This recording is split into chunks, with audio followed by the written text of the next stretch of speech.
El fugitivo, por Stephen King. -63 y contando. Cuando Richards despertó todavía era de noche, y su reloj interior calculó que eran alrededor de las 4:30. Casi llevaba un rato llorando y Bradley se había levantado. Los tres hombres dormían juntos en la pequeña habitación trasera donde se colaban las corrientes de aire. Stacy y Richards yacían en el suelo. La abuela dormía en la habitación de la pequeña. Richards oyó a Bradley salir de la estancia. Stacy dormía profundamente con la respiración acompasada. Oyó el sonido de una cuchara en el lavamanos del baño. Los gritos de la pequeña se convirtieron en gemidos que dieron paso de nuevo al silencio. Richards percibía a Bradley en algún rincón de la cocina, inmóvil, esperando a que el silencio se hiciera total. Después entró en la habitación trasera, se sentó en la cama, soltó una ventosidad y finalmente los muelles del colchón crujieron mientras volvía a acostarse. «Bradley», llamó Richards. «¿Qué?» «Stacy me dijo que casi solo tiene 5 años, ¿es cierto?» «Sí». El tono callejero había desaparecido de la voz de Bradley, que de pronto sonaba irreal. ¿Cómo es que una niña de 5 años padece un cáncer de pulmón? No sabía que los niños sufrieran esa enfermedad. Leucemia quizá, pero no cáncer de pulmón.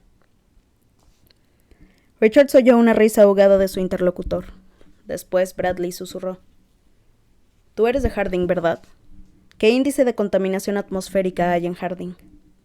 «No lo sé. Ya no lo dan con el parte meteorológico. No lo dan desde hace muchísimo tiempo. Ni siquiera me acuerdo». «En Boston no lo dan desde el 2020», murmuró Bradley. «Tienen miedo de hacerlo. Tú no tienes filtro nasal, ¿verdad?» «No seas estúpido», respondió Richards con irritación. «Esos malditos chismes cuestan $200, incluso en tiendas de artículos rebajados. No vi $200 en todo el año pasado, ¿y tú?» «Tampoco», respondió Bradley lacónico. Tras una pausa añadió. «Stacy tiene uno que yo le fabriqué.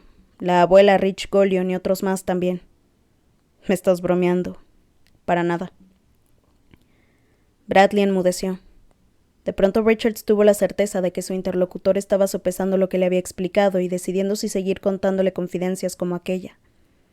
Bradley estaba calculando hasta dónde podía llegar. Cuando habló de nuevo, sus palabras llegaron a Richards con dificultad. «Nosotros leemos. Eso de la librevisión es una mierda dirigida a la gente con la cabeza hueca». Richards emitió un gruñido de asentimiento. «Yo estoy en un grupo, ¿sabes?», pero siguió Bradley. «Algunos chicos se dedican solo a callejear y dar palizas a los blanquitos el sábado por la noche. En cambio, algunos de nosotros acudimos a la biblioteca desde que teníamos 12 años. ¿Aquí en Boston les permiten entrar sin tarjetas de identificación?» «No, y no te dan una si no hay en tu familia al menos una persona con unos ingresos garantizados de $5,000 al año. Pero una vez asaltamos a un incauto y ahora utilizamos su tarjeta para ir a la biblioteca por turnos. Hasta tenemos un buen traje que nos ponemos para la ocasión». Bradley hizo una pausa. «Si te ríes de mí te cortaré el cuello». «No me río». Al principio solo leía libros de sexo. Después, cuando casi enfermó, me interesé por el tema de la contaminación. Los libros que facilitan datos sobre los índices de contaminación y filtros nasales se hallan en la sección reservada. Para llegar a ella hicimos una copia de la llave mediante un molde de cera. ¿Sabías que en Tokio todo el mundo llevaba filtros nasales ya en el 2012? No, no lo sabía. Rich y Dink Moran construyeron un contador de contaminación. Dink vio el diseño en un libro y entre los dos crearon un aparato similar con latas de café y varias piezas que sacaron de algunos coches. El trasto está escondido en un callejón. Fíjate, en 1978 se utilizaba una escala de 1 a 20 para medir la contaminación. ¿Comprendes de qué estoy hablando? Sí. Cuando el índice llegaba a 12, las fábricas y todas las industrias contaminadas debían detener la producción hasta que cambiaba el tiempo. Fue una ley federal hasta 1987. Año en que el Congreso renovado la abolió. La sombra tendida en la cama se incorporó hasta apoyarse en un codo. Apuesto a que conoces a mucha gente que padece de asma. Claro que sí, respondió Richards con cautela. Yo mismo he sufrido algún ataque. Tiene que ver con el aire. Todo el mundo sabe que hay que quedarse en casa cuando hace calor, está nublado y no sopla el viento. Inversión térmica, dijo Bradley con voz tétrica. Mucha gente sufre de asma, desde luego. En agosto y septiembre el aire se vuelve tan espeso como un jarabe para la tos. ¿Pero cáncer de pulmón? Eso que tú crees asma no lo es, afirmó Bradley. Se trata de efisemas pulmonares. ¿Enfisemas? Richards dio vueltas a la palabra en su cabeza sin conseguir adjudicarle un significado concreto, aunque le resultaba vagamente familiar. Todos los tejidos pulmonares se inflaman, y por mucho que el enfermo aspire, no consigue que entre el aire necesario. ¿Conoces a mucha gente que se ponga así? Richards reflexionó. Sí, conocía a mucha gente que había muerto, como decía Bradley. Hoy en día no se habla de este tema, continuó Bradley como si hubiera leído la mente de Richards. Actualmente el índice de contaminación en Boston es de 20 en un día bueno. Respirar ese aire equivale a formar 4 paquetes de cigarrillos al día. Los días malos ascienden a más de 40, y los viejos caen muertos como pichones por toda la ciudad. En el certificado de defunción consta que han fallecido de asma, pero es el aire, y están envenenándolo a toda prisa, sin descanso. Las grandes chimeneas escupen humo las 24 horas del día porque a los peces gordos les interesa.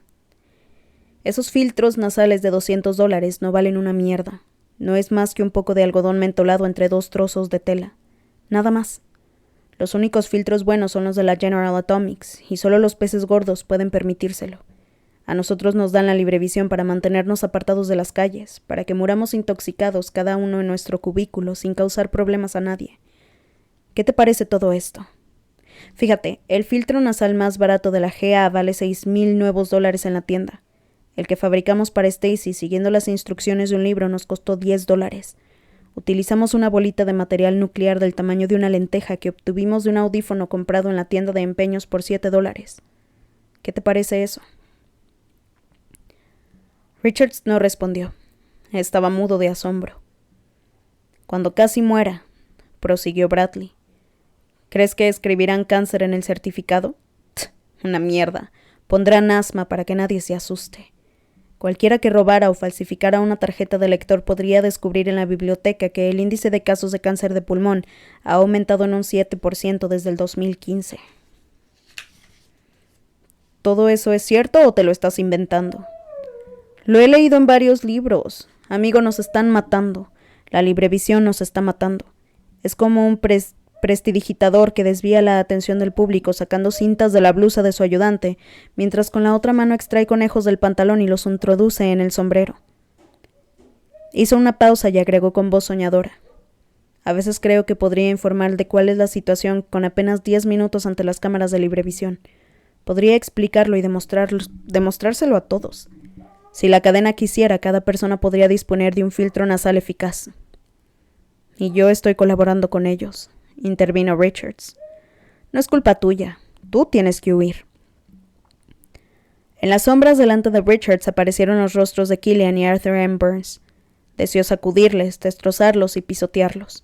Mejor aún, deseó arrancarles los filtros nasales y arrojarlos a la calle. La gente está loca, continuó Bradley. Lleva 30 años sometida a ese grupito. Lo único que precisan es una razón. Una razón. Richard se sumió de nuevo en el sueño mientras la palabra resonaba una y otra vez en sus oídos. -62 y contando. Richards no salió de la casa en todo el día. Bradley se ocupó de conseguir el coche y llegar a un acuerdo con otro miembro de la banda para que éste condujera el vehículo hasta Manchester.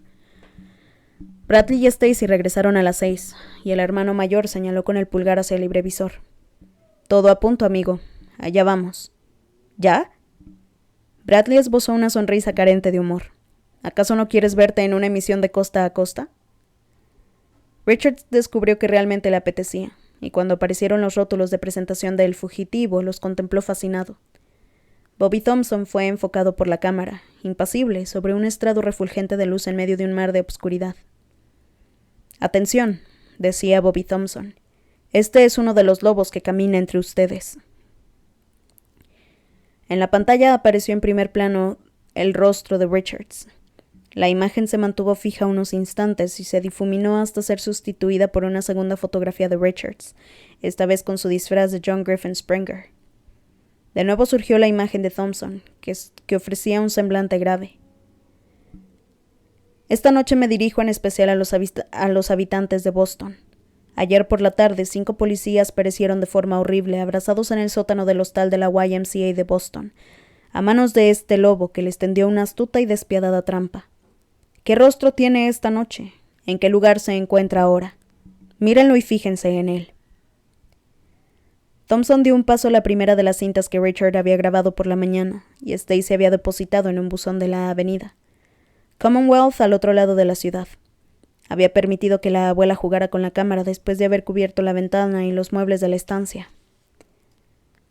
A todos quienes están viendo esto, decía lentamente la imagen de Richards, no a los técnicos y los habitantes de los áticos, esto no es para ustedes, cerdos.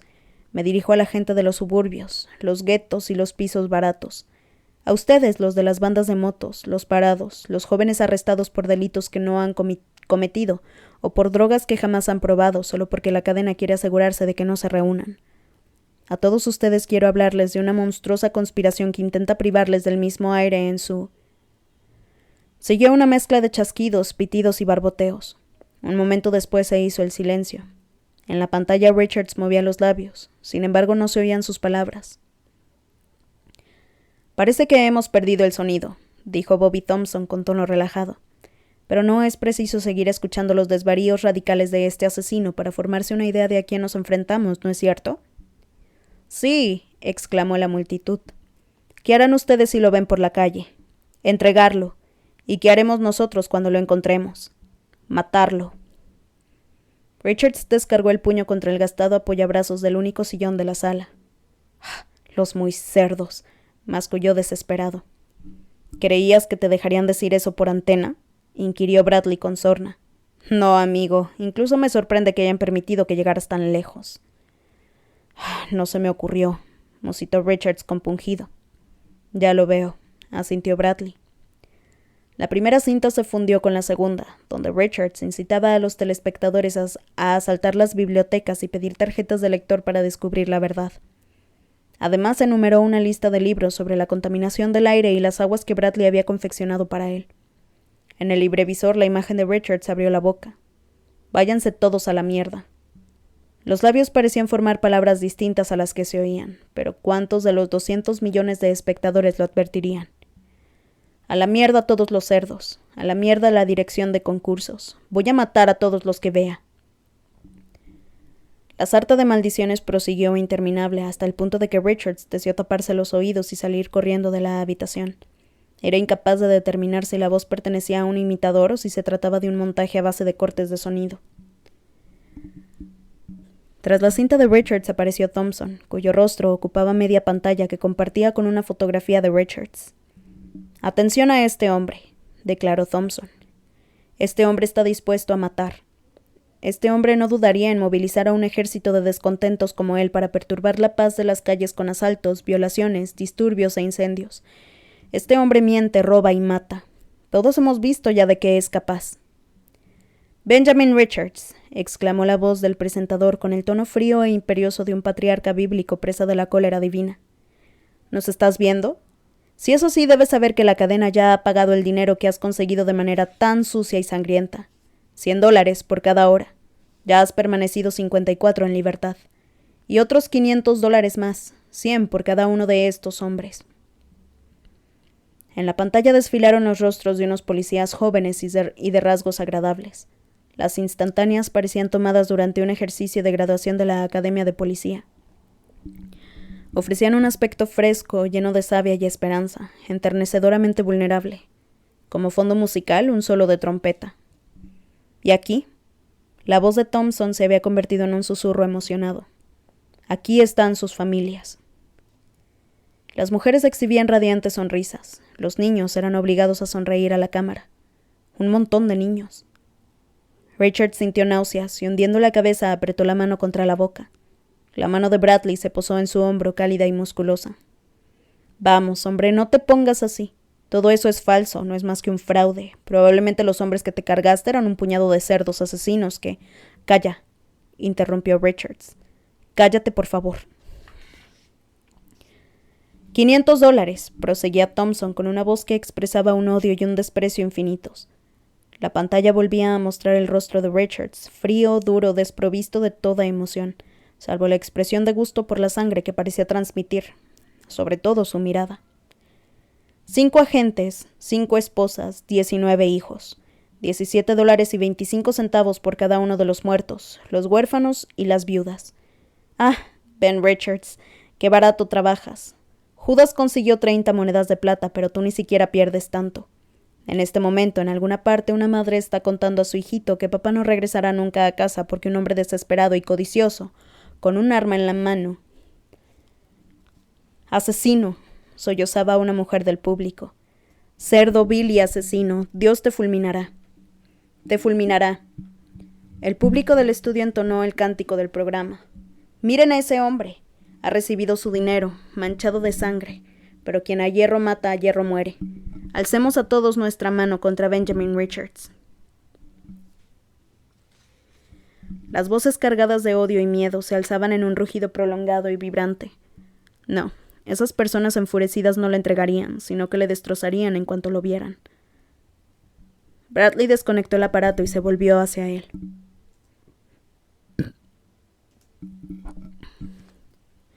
Tienes que enfrentarte a eso, amigo. ¿Qué te parece? Quizá acabaré con ellos, masculló Richards reflexivo.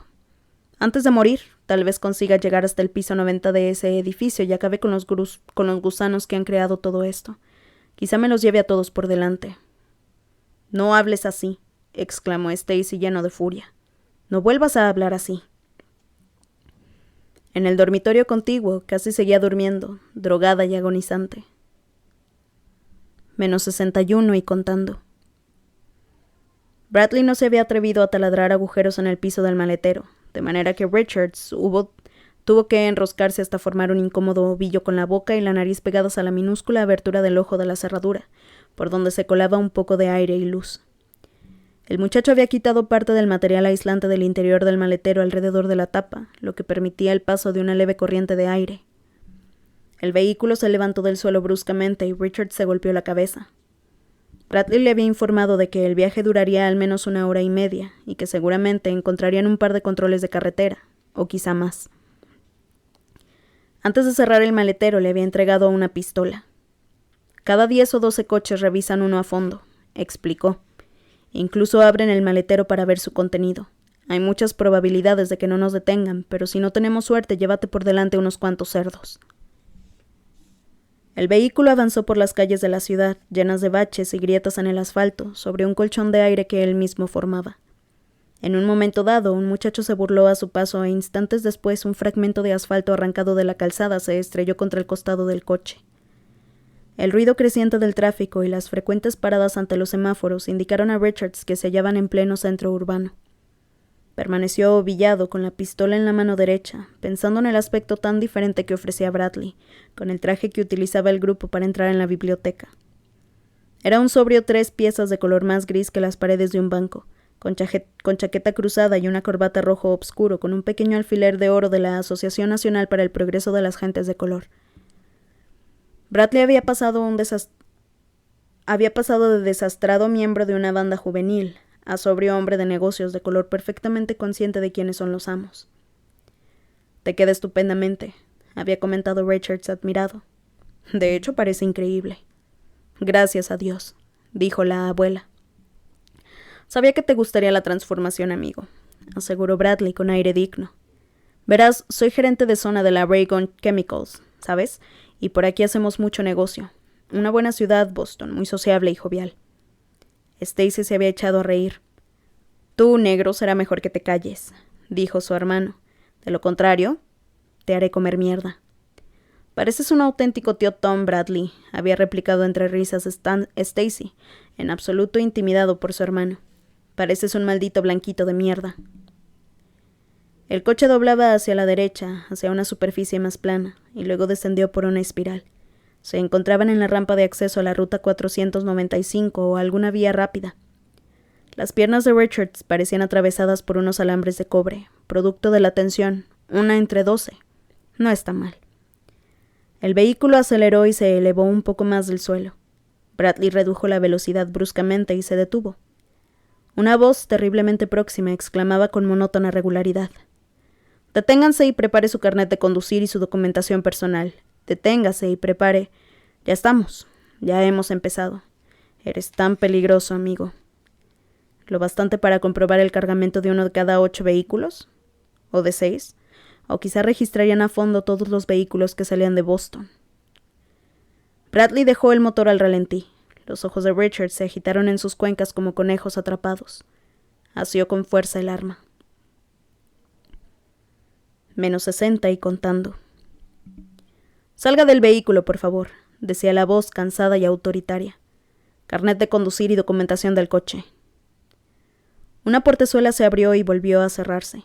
El motor ronroneó con un ruido sordo, manteniendo el automóvil unos centímetros por encima de la calzada. «Gerente de zona de Rygon Chemicals». Bradley interpretaba de nuevo su papel. Dios santo, ¿y si no tenía la documentación precisa para confirmar su historia? ¿Y si Rygon Chemicals no existía? Se abrió la portezuela trasera y alguien empezó a inspeccionar el interior. Daba la impresión de que el policía, o quizá era un miembro de la Guardia Nacional quien se encargaba del trabajo, fuera a arrastrarse hasta el maletero en su búsqueda. La portezuela volvió a cerrarse. Los pasos se encaminaron hacia la parte posterior del vehículo. Richard se humedeció los labios y sostuvo el arma con más fuerza. Ante él aparecieron visiones de policías muertos, con sus rostros angelicales sobre cuerpos retorcidos y porcinos. Se preguntó si la gente le cosería a balazos con su ametralladora cuando descubriera su escondrijo y lo viera allí, enroscado como una salamandra. Se preguntó si Bradley saldría corriendo, si intentaría huir. Temió orinarse encima. No le había sucedido desde que era niño y su hermano le hacía cosquillas hasta que su vejiga ya no resistía más. Sí, todos los músculos del vientre se le aflojaban. Cuando el policía lo descubriera, Richards le descerrajaría una bala justo entre las cejas, esparciendo la masa cerebral y los fragmentos astillados del cráneo, en un repentino reguero que se alzaría hacia el cielo.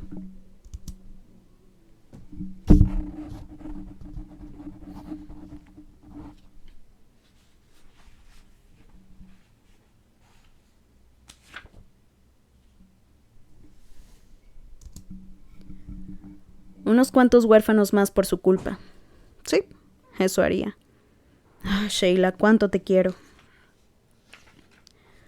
¿Qué harás con esos $6,000? ¿Cuánto te durarán? 1 año quizá, si no te matan antes para robártelos, pensó. Y luego otra vez a la calle, arriba y abajo, esperando en las esquinas con un contoneo de caderas, insinuándote con el monedero vacío. Una mano dio una palmada sobre el maletero y Richards reprimió un grito. El polvo le invadió las fosas nasales y le escoció en la garganta. Clase de biología en la escuela secundaria, sentado en el último banco y grabando sus iniciales y las de Sheila sobre el desvencijado pupitre. El estornudo es un acto involuntario de la musculatura. Voy a soltar un soberano estornudo, a quemarropa y aún así podré meterle una bala justo entre los ojos y... ¿Qué hay en el maletero, amigo? La voz de Bradley, alegre y un tanto cansina, respondió. Un cilindro que no funciona demasiado bien. Tengo la llave con las demás. Espere un momento y, si la quiero, ya se la pediré. Richards oyó abrir otra portezuela que volvió a cerrarse rápidamente. Adelante. Buena suerte, agente. Espero que lo pillen. Siga adelante, amigo, deprisa. Los cilindros gimieron. El coche se levantó del suelo y aceleró. Al cabo de un rato, la velocidad disminuyó para aumentar de nuevo enseguida. Richard se sobresaltó un poco cuando el vehículo se alzó y cabeceó levemente. Siguió respirando con apagados gemidos de cansancio. Se le habían pasado las ganas de estornudar. -59 y contando. El viaje pareció durar mucho más de 1 hora y media. Durante el trayecto les habían detenido 2 veces más. Una de ellas parecía una comprobación rutinaria de la documentación. En la siguiente, un agente de hablar pausado y voz apagada charló un buen rato con Bradley de esos malditos motoristas comunistas que ayudaban a aquel tipo, Richards, y probablemente también al otro. Laughlin todavía no había matado a nadie, pero corría el rumor de que había violado a una mujer en Topeka. Después no había existido nada más que el monótono silbido del viento y el aullido de sus propios músculos agarrotados y helados. Richards no llegó a dormirse, pero su mente torturada le hizo entrar finalmente en un estado de semi-inconsciencia. Gracias a Dios en los coches aéreos no había monóxido de carbono. Siglos después del último control de carretera, el vehículo redujo la marcha y ascendió por una rampa de salida en espiral. Richards parpadeó perezosamente, y por un instante pensó que iba a vomitar. Por primera vez en su vida se sentía mareado en un coche. Recorrieron una serie enloquecedora de curvas y rampas que Richards supuso se trataba de un nodo de autopistas. 5 minutos después se impusieron los ruidos urbanos. Richards intentó repetidas veces cambiar de posición, pero le resultó imposible. Dándose por vencido, aguardó entumecido a que el viaje terminara. El brazo derecho, colocado debajo del cuerpo, se le había dormido hacía más de 1 hora y se había convertido en un bloque de madera. Alcanzaba a tocárselo con la punta de la nariz, pero solo sentía la presión en esta. Doblaron a la derecha, siguieron recto un trecho y giraron otra vez. Richards notó el estómago en la garganta cuando el automóvil inició una bajada pronunciada. El eco del motor le indicó que estaban bajo techado. Habían llegado al garaje.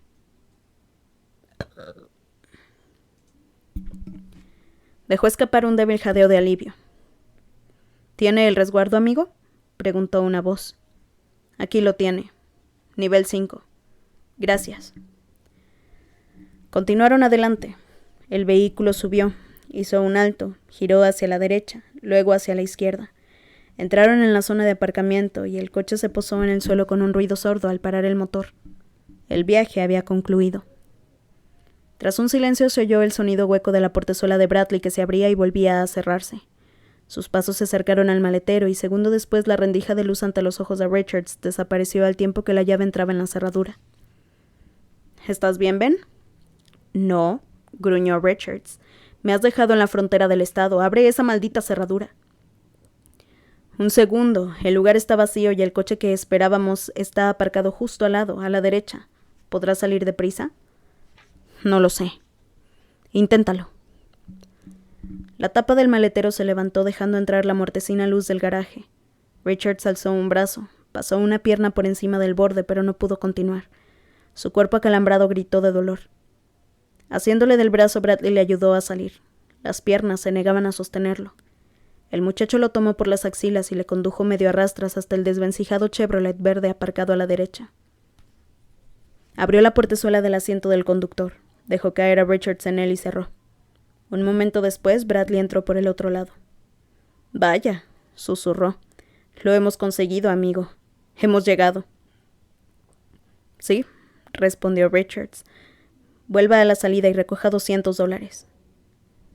Fumaron un cigarrillo en las sombras. Los extremos encendidos brillaban como ojos. Durante largo rato ninguno de los dos habló. -58 y contando. En el primer control nos hemos librado por los pelos, murmuró Bradley mientras Richards intentaba recuperar la sensibilidad del brazo mediante masajes. Era como si tuviera clavadas centenares de agujas invisibles. Ese policía estuvo a punto de abrir el maletero. ¡A punto! ¿Cómo te sientes?, preguntó a continuación. Mejor. Toma mi billetero. Con el brazo dormido no puedo. Bradley hizo un gesto para que se olvidara del asunto. Más tarde, dijo. Ahora quiero explicarte qué hemos planeado Rich y yo. Richards encendió otro cigarrillo con la colilla del anterior. Poco a poco los calambres remitían. Hemos reservado una habitación para ti en un hotel de la calle Winthrop. El sitio se llama Winthrop House. Suena bien, ¿verdad? Te llamas Ogden Grasner. ¿Lo recordarás? Sí, pero me reconocerán inmediatamente. Bradley echó la mano hacia el asiento trasero, tomó una caja y la dejó caer en el regazo de Richards. Alargada, de color marrón y atada con una cuerda, a Richards le recordó el envoltorio típico de las tiendas de alquiler de trajes para recepciones. Dirigió a Bradley una mirada interrogante. «Ábrela». Obedeció. Contenía un par de gafas gruesas, de vidrios azulados, sobre una tela negra. Richards dejó las primeras sobre el salpicadero y sacó el traje. Era una sotana de sacerdote. Debajo de ella, en el fondo de la caja, había un rosario, una Biblia y una estola púrpura. ¿De sacerdote?, preguntó Richards. Exacto. Cámbiate aquí mismo, yo te ayudaré. En el asiento de atrás hay un bastón. No fingirás ser ciego, pero sí corto de vista. Tropieza con las cosas. Has venido a Manchester para asistir a una reunión del Consejo de las Iglesias sobre la drogadicción. ¿Lo tienes todo? Sí, respondió Richards, que empezó a desabrocharse la camisa. De pronto se detuvo titubeante. ¿Debajo de eso se llevan pantalones? Bradley soltó una carcajada.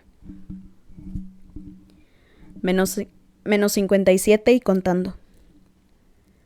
Bradley hablaba atropelladamente mientras conducía a Richards por la ciudad. En la maleta hay una caja con etiquetas adhesivas de correos. Están en el portaequipajes. Las etiquetas rezan: reexpedida a los 5 días a Brick Hill Manufacturing Company, Manchester, NH. Las han falsificado Rich y otro tipo en una imprenta que tienen los navajeros en la calle Bollison. Envíame cada día 2 cintas en una caja con una de esas etiquetas. Yo las remitiré a la dirección de concursos desde Boston. Envíalas por correo urgente. Nunca descubrirán el truco. El coche se arrimó al bordillo frente al Hotel Winthrop House. Dejaré otra vez el coche en el garaje. No intentes salir de Manchester sin cambiar de disfraz. Tienes que ser un camaleón, amigo. ¿Cuánto tiempo crees que estaré a salvo aquí?, preguntó Richards. Era consciente de que se hallaba en manos de Bradley y se sentía incapaz de razonar por sí mismo. Podía percibir el agotamiento mental que le invadía, cuyo aroma era tan intenso como el olor corporal. Tienes reserva para 1 semana. Creo que estarás seguro hasta entonces, pero puede que no. Actúa por intuición. En la maleta hay una nota con un nombre y una dirección. Es un tipo de Portland, Maine. Te esconderá un par de días. Te costará dinero, pero es de los nuestros. Ahora debo marchar, mi amigo. Esto es una zona de estacionamiento limitado a 5 minutos. Es hora de hablar de dinero. ¿Cuánto?, preguntó Richards. 600. Pero eso ni siquiera cubre los gastos. Sí, y sobran unos cuantos dólares para la familia. Toma 1000. No, tú vas a necesitar esos billetes. Richards lo miró impotente. Por Dios, Bradley. Mándanos más si lo consigues. Envíanos 1 millón. Rescátanos de la miseria. ¿Crees que lo lograré? Bradley le dedicó una leve y triste sonrisa. Entonces, ¿por qué?, inquirió Richards abrumado. ¿Por qué has hecho tanto por mí? Comprendo que me ocultaras, yo habría hecho lo mismo, pero ahora estás arriesgando a toda tu banda. No importa, todos saben cuál será el resultado. ¿Ah, sí? ¿Qué resultado? 0-0, ese resultado. Si no corremos riesgos, no tendrán atrapados. Ni siquiera será necesario esperar a que actúe el aire. Para eso sería mejor abrir un tubo del gas en el salón, conectar el librevisión y esperar. Te delatará y terminarás en un sótano con las tripas de fuera, o Stacy, o la abuela. En los ojos de Bradley apareció por un instante un destello mortecino. Y sin embargo se acerca un mal día para ello. Un día aciago para esos gusanos con estómago rebosante de asado. Veo la luna teñida de sangre por ellos, fusiles y antorchas. La gente lleva 2000 años viendo cosas así. El contador de los 5 minutos llegó a 0, y Richard se apresuró a abrir la portezuela. Gracias, musitó. No sé cómo expresarte. Vete, por favor, atajó Bradley. Déjame ir antes de que me pongan una multa. Su mano, negra y fuerte, asió a Richards de la sotana, y añadió, y cuando te agarren, llévate algunos por delante. Richards se dirigió al portaequipajes del que sacó su maleta. Bradley le entregó un bastón de color rojizo oscuro. El coche se incorporó al tráfico sin problemas. Richards permaneció un momento en el bordillo, observando cómo se alejaba. Con aire miope esperaba. Las luces traseras desaparecieron tras una esquina. El automóvil volvería al garaje, donde Bradley lo dejaría para subir al otro y regresar a Boston. Richards experimentó una extraña sensación de alivio y advirtió que comprendía la situación de Bradley. «Cuánto debe alegrarse de haberse librado de mí por fin», se dijo. Richard se acordó de tropezar en el primer escalón de la entrada a Winthrop House, y el portero le ayudó a subir.